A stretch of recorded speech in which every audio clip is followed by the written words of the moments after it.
Hello, everyone. My name is Jürgen Biba, and I'm a fourth year student studying at the University of Toronto, Scarborough. First, I'd like to thank you for taking the time to watch my video, and I hope you'll enjoy it. The topic discussed in this video is going to be about the North Pacific Tsunami Warning Center and how it works to detect and send warnings of incoming tsunamis. This video is going to contain several parts. First, we're going to talk about what a tsunami is and how they are formed. Second, we're going to talk about what the North Pacific Tsunami Warning Center is. Third, we're going to talk about how the North Pacific Tsunami Center detects tsunamis. And last, we're going to talk about the types of warnings and how they are issued. Tsunamis are ocean waves that are triggered by disturbance to the ocean floor, shifting large amounts of water in a short time and transferring large amounts of energy to the water directly above, causing water to propagate away from the origin. Unlike regular ocean waves, tsunamis are ocean waves that have a very large wavelength ranging from 10 to 500 kilometers, can travel up to 800 kilometers per hour, and are not caused by winds or storms. Just like any other natural disasters, tsunamis vary in size dramatically depending on the size of the disturbance that caused it. The disturbances responsible for this are earthquakes, landslides, volcanic eruptions, or meteorite collisions in the ocean, with the most common of these disturbances being the earthquake. When the oceanic floor is being subducted down into the mantle by plate tectonic forces, the friction between the two plates will build up until there is no longer any more movement due to the force of friction being greater than the force generated by plate tectonics, as is seen in this picture in the background. As time continues to progress, the overriding plate will start to distort in shape rather than sliding over the plate below it, which causes a buildup of energy within the overriding plate that can accumulate over long periods of time ranging from decades to centuries. This buildup of energy continues until the point that the accumulated energy exceeds the frictional forces that is keeping the two plates from moving. This results in the plate that's on top to snap into a position where it is no longer being restrained, which causes the rapid displacement of ocean water above it, resulting in a tsunami. In the deep ocean, tsunamis have huge wavelengths with relatively short wave heights that can easily be unnoticeable by ships in the ocean. The danger lies when they approach shallower water near the coast, where their speed decreases but their wave height begins to increase.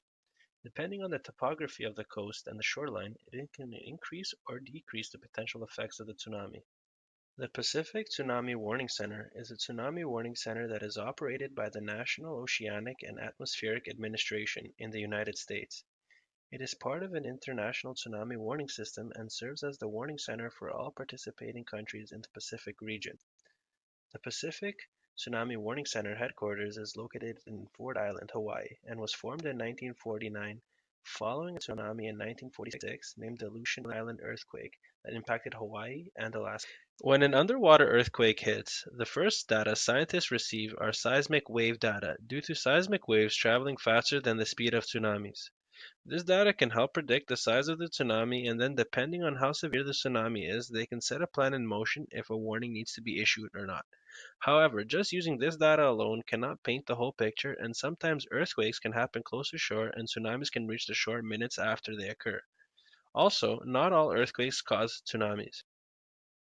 To help scientists get a clear picture and more real-time data, the National Oceanic and Atmospheric Administration started deploying deep ocean assessment and report of tsunami buoy stations, or DART buoy stations for short, following the Indian Ocean tsunami in 2004.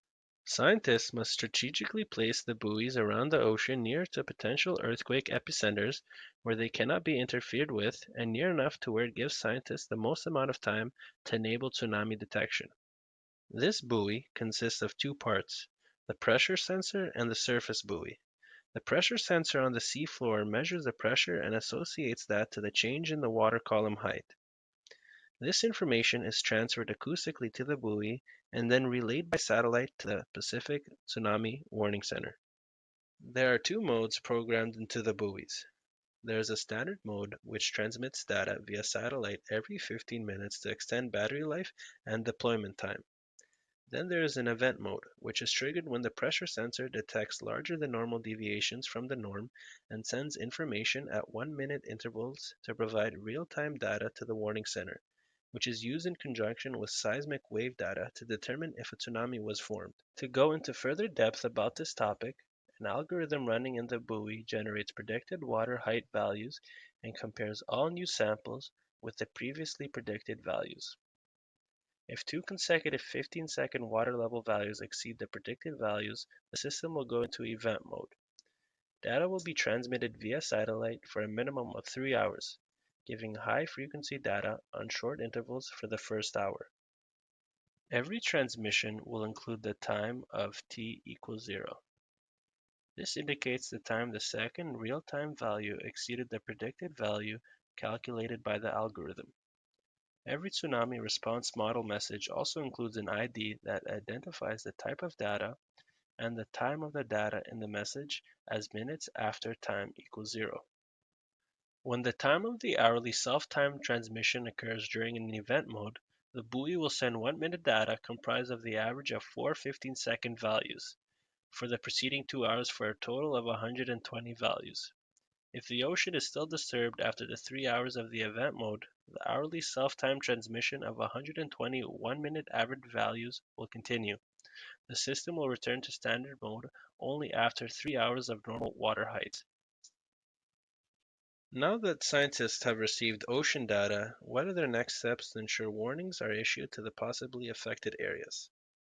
Depending on the data received, the Pacific Tsunami Warning Center will issue the 4 following types of warnings. The first type of warning is a Tsunami Information Bulletin.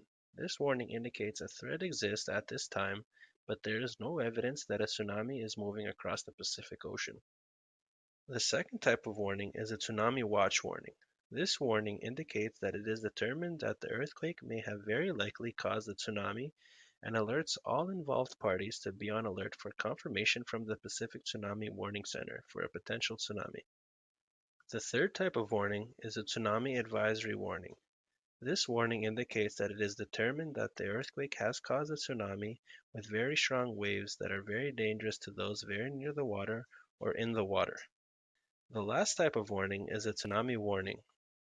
This warning indicates that conditions are serious enough that immediate alerts need to be sent with approximate arrival times to different parts of the Pacific.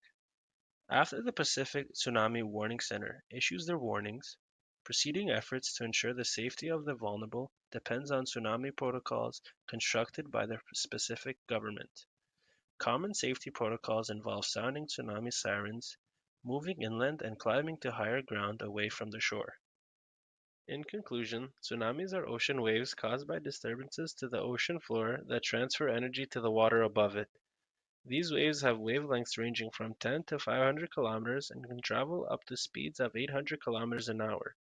Once a disturbance is recorded through seismographs, scientists use this data along with real-time data sent in via satellite from strategically placed buoys to estimate the size and severity of the tsunami and set a plan in motion. Once the severity and size has been estimated, the Pacific Tsunami Warning Center issues 1 of 4 warnings depending on the severity of the tsunami.